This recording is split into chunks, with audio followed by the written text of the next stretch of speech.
Bonjour.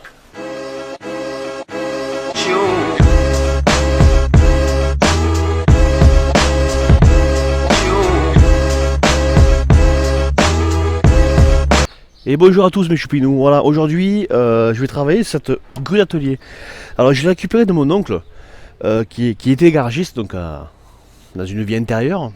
Et voilà, cette chèvre malheureusement a manqué un peu d'amour. Donc les vérins, donc le vérin était complètement foutu. Donc là vous pouvez pas le voir parce qu'en fait en essayant de le démonter il s'est désintégré le bordel.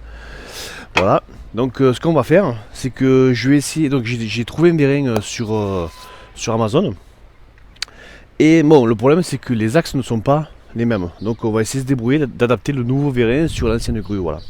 Et ensuite je verrai si j'ai un peu de temps, la décaper, la repeindre, enfin voilà, lui faire une petite beauté. Voilà. Allez, c'est parti. Et voilà, donc je me suis coupé un petit bout de barre que j'avais sur mon rack là. Et par contre j'ai voulu vous partager une petite astuce que j'avais appris à l'école il y a très très longtemps. Vous voyez là, j'ai décalé mon outil, donc mon outil est désaxé exprès. Oui, parce que regardez, quand on regarde par-dessus, du coup, je vais travailler qu'avec la pointe de l'outil et le travail sera plus précis. Voilà. Ça, c'était un petit truc que mon prof d'ajustage à l'époque m'avait montré. Et puis depuis, je m'en sers et c'est vrai que ça marche super bien, quoi. Voilà. Allez, c'est parti.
Voilà. Donc vous voyez, là j'ai surfacé donc le bout ici. Je me suis fait un cylindre plus ou moins rond, donc là vous voyez, bon, c'est pas encore parfait, mais c'est pas bien grave. De façon à pouvoir retourner ma pièce et mettre cette partie-là dans le mandrin. Parce que je voulais commencer à travailler donc sur une surface bien plate, bien ronde, bien circulaire, de façon à bien me caler dans le mandrin, de façon à ce que le reste de l'axe soit rond et tourne bien rond. Voilà. Voilà. Alors maintenant que j'ai retourné ma pièce donc, et que je me suis servi donc, du tournage que j'ai fait comme référence, maintenant je vais m'attaquer au reste de l'axe. Donc toujours pareil, là je vais dresser donc, ce côté-là, parce qu'il là il y a vraiment rien de droit. Je vais donc nettoyer toute la rouille, toute l'impureté grâce donc avec des passes et des petites passes. Et ensuite, donc quand j'aurai un axe qui est propre et bien d'équerre, je vais le mettre à la côte. Alors à savoir que ce sera un axe avec un épaulement, et enfin, il y aura un axe avec un épaulement, voilà. Allez, c'est parti.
Voilà, donc là, tout ce qu'on y a fait, je l'ai tombé de un demi-millimètre. Je l'ai tombé, ouais, c'est ça, de...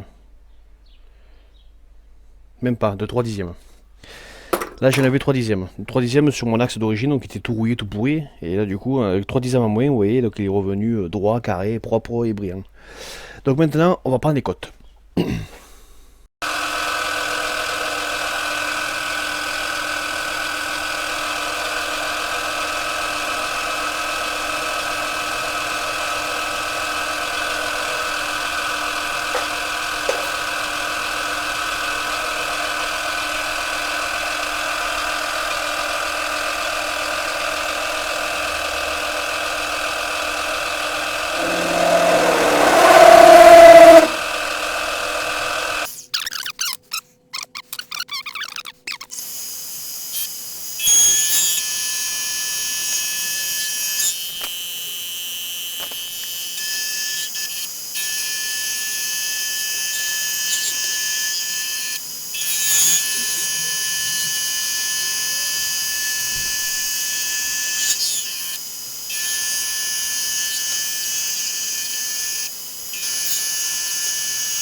Voilà, donc là j'ai fini mes passes d'approche, on va dire. Et là je suis à 16,5. Voilà, 16,5. Donc j'ai 5 dixièmes à enlever. Mais attention, méfiance, parce que là c'est le moment où en général on fait des conneries. Quand on arrive à la fin. Quand on a 5 dixièmes à enlever sur le diamètre, en fait c'est 2,5 sur le rayon. Voilà. Donc n'allez pas m'enlever 5 dixièmes sur le vernis, parce que sinon vous allez bouffer 1 millimètre. Voilà, donc c'est là où il faut faire attention, c'est là où il faut faire un petit peu, ouais, il faut être concentré. Donc là, moi j'ai 5 dixièmes à enlever, donc je vais sur mon vernier, je vais enlever 2,5, ce qui fait que sur le diamètre, ben, ça fera mes 5 dixièmes à enlever. Allez, c'est parti.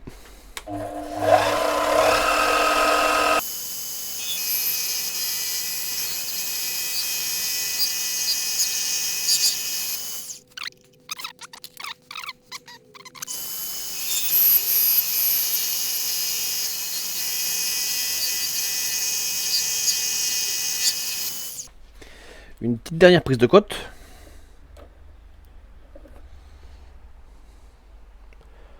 Voilà, là, nickel, je suis à 15,8. Donc je me suis donné 2 dixièmes de jeu entre l'axe et mon vérin. Donc du coup, ça sera nickel. Voilà. Allez, eh ben, c'est fini. Enfin, je vais juste maintenant le poncer avec un papier de verre fin, faire un petit chanfrein ici là, et puis on est bon.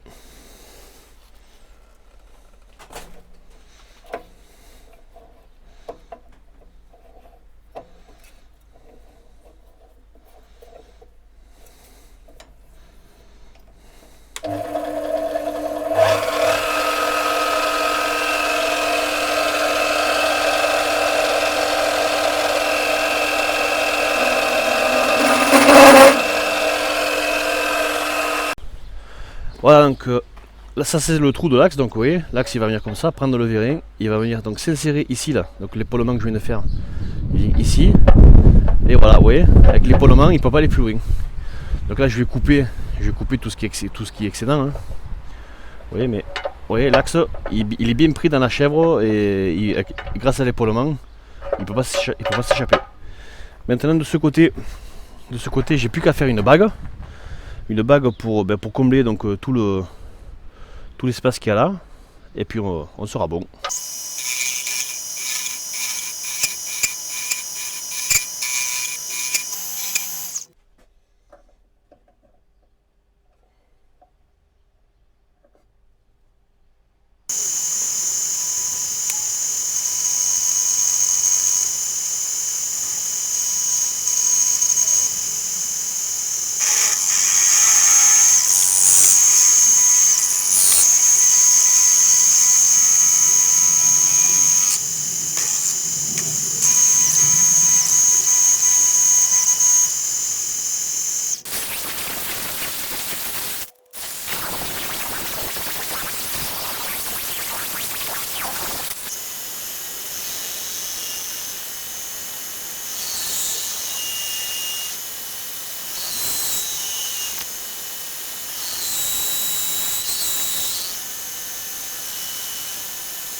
Et voilà. Et voilà la bête. Donc, hop là.